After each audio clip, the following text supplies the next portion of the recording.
फयसला एसेम्बलिनि speaker बिश्वबन्धु Sen राजाखर आगोलनि सिमेदरमनगर थांनानै नाय दंमानि जराव आगरतला रेल स्टेशना आसमसा शाखामि अंगै थांमानि गक्तमा आबनि आगला बनलगि लगि नुतलांसाखा टीएमसी मेडिकल कलेज शाखामनग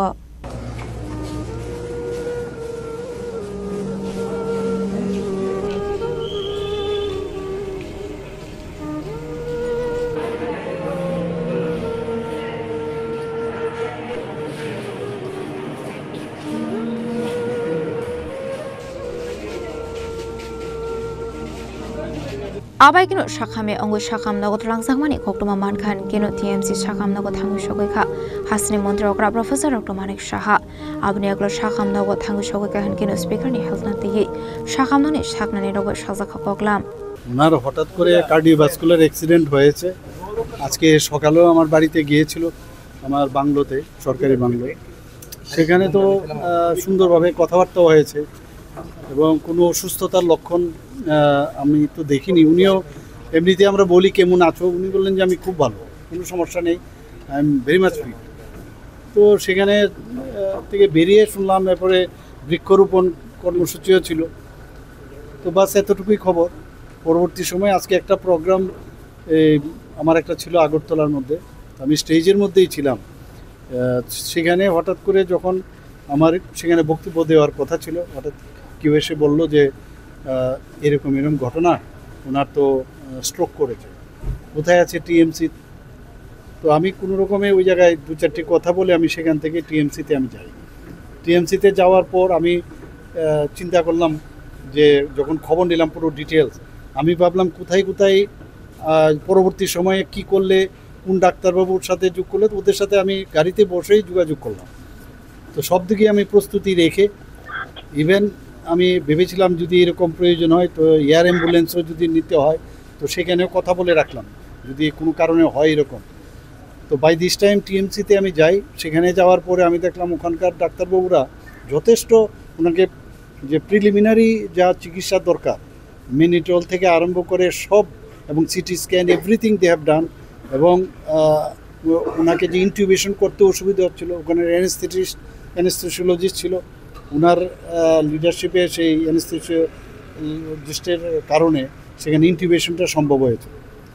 তো খুবই ভালোভাবে ওনারা ট্রিটমেন্টটা করাতে, এবং পাশাপাশি যখন বলা হলো যে সিটি স্ক্যানের পরে একটা মেসিভ, যেটা কার্ডিওভাস্কুলার অ্যাক্সিডেন্ট, মেসিভ রক্তক্ষরণ হয়েছে ইন্ট্রাক্রেনিয়াল রিজিয়নে। তো এখানে প্রবলেম হচ্ছে যে মিড লাইন শিফট করে গেছে, মানে মিড লাইন ব্লাডের যেটা বেরোয় সেখান থেকে মিড লাইন শিফট হয় তাহলে একটু উদ্বেগজনক বিষয়। তো আমরা ঠিক করলাম যে এখানে নিয়ে আসি। তো এখানে আমরা আমার ইয়ের সাথে আমি নিয়ে আসলাম, আমাদের কনভয়ের সাথেই, যাতে সময় নষ্ট না হয়।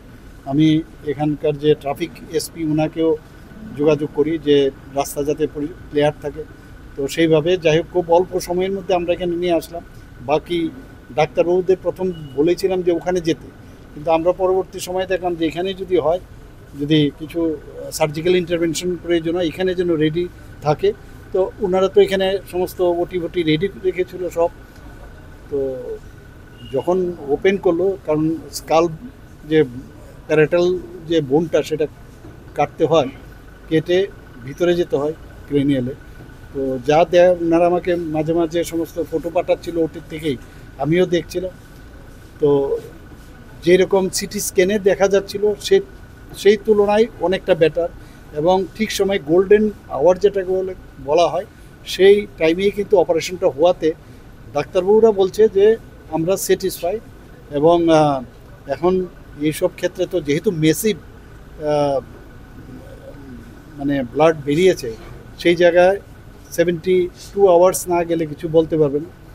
তো বললো যে যদি রেস্ট্রিকশন থাকে তাহলে বেটার। আমি বললাম যাতে কোনো visitors should not be allowed করে রাখার জন্য আমি আমাদের সমস্ত মিনিস্টাররা, অন্যান্য নেতৃবৃন্দরাও এসছে, তাদেরকে আমি বলেছি যে আমাদের এখানে যাওয়াটা ইম্পর্টেন্ট না, ওনার লাইফ ইজ ভেরি ইম্পর্টেন্ট। তো এখন অবধি তো ডাক্তারবাবুরা বলছেন যে অপারেশন ভালো হয়েছে এবং আমাদের এখন অবজারভেশন লাগবে। বাকি কালকে আবার আমরা ওনাদের ফ্যামিলি মেম্বারের সাথে কথা বলবো, যদি অন্য কিছু চিন্তা ভাবনা হয় সেটাও আমরা পরবর্তী সময়ে আমরা সেগুলো আমরা জানাবো। এমনি উন্নত চিকিৎসার জন্য কি না সেটাই তো বললাম, এখানে তো উন্নত চিকিৎসা হয়েছে, তারপরেও যদি দেখা যায় যে কোনো প্রয়োজন আছে তার জন্য আমরা প্রস্তুত আছি। কিন্তু এই মুহূর্তে যে এখনই নিয়ে যাওয়ার মতো অবস্থা ছিল না, এখানে অপারেশন করার দরকার ছিল এবং তার জন্যই যে গোল্ডেন আওয়ারে সেই অপারেশনটা করাতে মানে অনেকটা মানে বলবো যে স্থিতিশীল অবস্থায় আছে। পরবর্তী সময়ে আমরা জানি উনি এত সুস্বাস্থ্যের অধিকারী, আমি বলবো তারপরেই ঘটনা হয়েছে। Hope for the best and না, আমরা তো প্রথমে আমি বললাম যে জিবিতেই চলে যাওয়ার জন্য বললাম। আমি তখন ওনাদের ফ্যামিলির সাথে কথা বললাম, আপনারা কোথায় কমফোর্টেবল ফিল করেন, বললাম আমরা আইএলএসে কমফোর্টেবল ফিল করেন। তো এখানে বললাম তো জিবি এবং এখানকার ফুল টিম নিয়ে কিন্তু অপারেশনটা হয়েছে এবং সমস্ত ডাক্তারবাবুরাও জিবির আপনারা দেখেছেন, টিএমসির ডাক্তারবাবুরা এসছে। তো সব মিলে একটা পুরো টিম ভালোভাবেই মানে ওনার কাজটা করেছে। Abni agla speaker Bishobondu Shenat Langzaka private Shakam Nago Tangu Shoguman Oktoma Mankino Tangu Shoguka Emilia Kalani Shaharai. Operation হয়েছে, অপারেশন সাকসেসফুল। ডাক্তারবাবুরা অপারেশন সেরে যে ব্রিফিং করেছেন অনারেবল চিফ মিনিস্টারকে, পেশেন্ট এখন স্টেবল আছে। তবু আমাদের 72 আওয়ার্স ইন্টেন্সিভ ইয়েতে থাকবে, আইসিইউতে উনি আছেন এবং মেডিকেশন চলবে। আর মানে 72 ঘন্টা যেতে হবে আগে, এটা ম্যাসিভ অ্যাটাক। প্রার্থনা করছি যত তাড়াতাড়ি উনি সুস্থ হয়ে উঠুন। এখানেই রাখাও না, এখন তো বাইরে নেওয়ার কোনো সুযোগই নেই আপাতত, যতদিন একটু স্টেবল না হয়, যেহেতু একটা মেজর অপারেশন গেছে, সুস্থ না হওয়া পর্যন্ত একটু স্টেবল হলে। মানে আজকে তো সবচেয়ে বড় কথা, খবরটা পাওয়ার পর আমি যখন ডাক্তারবাবুদের সঙ্গে কমিউনিকেট করছি, টিএমসি, জিবি এবং আইএলএস এবং honourable chief minister and honourable parliamentary affairs minister, honourable chief minister বলেছেন যে কথাটা, আমরা we are grateful to him, যে দরকার বলে এয়ার অ্যাম্বুলেন্স দিয়ে আমরা বাইরে নিয়ে যাব।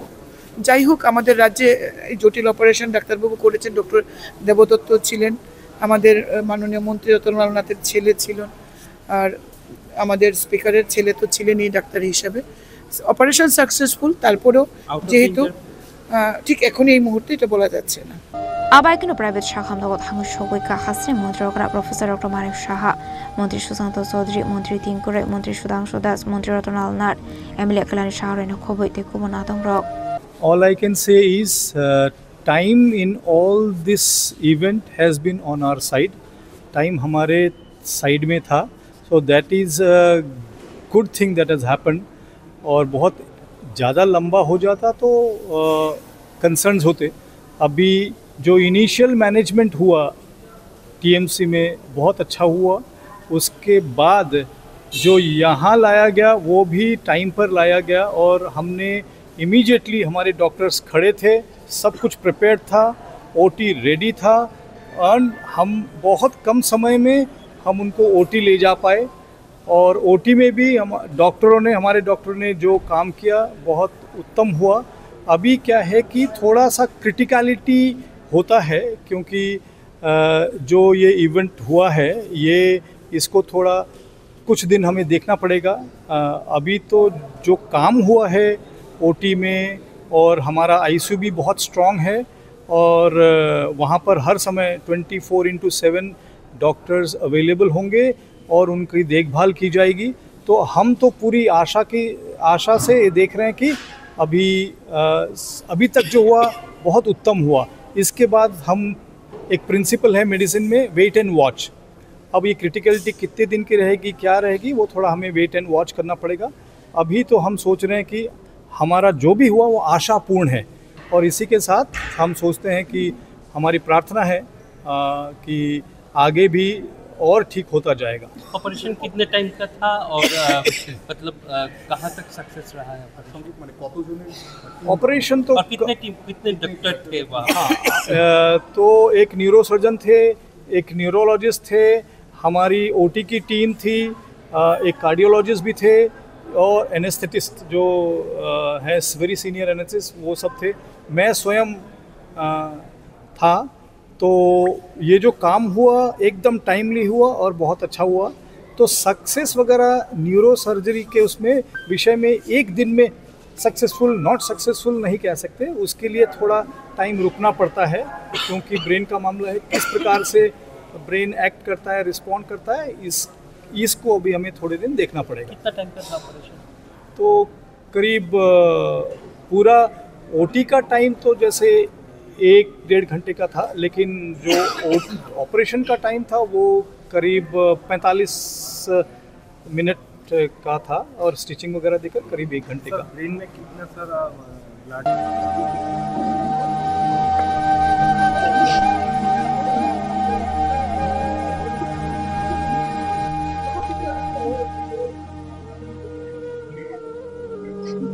Bureau report, जिनिक Kharang.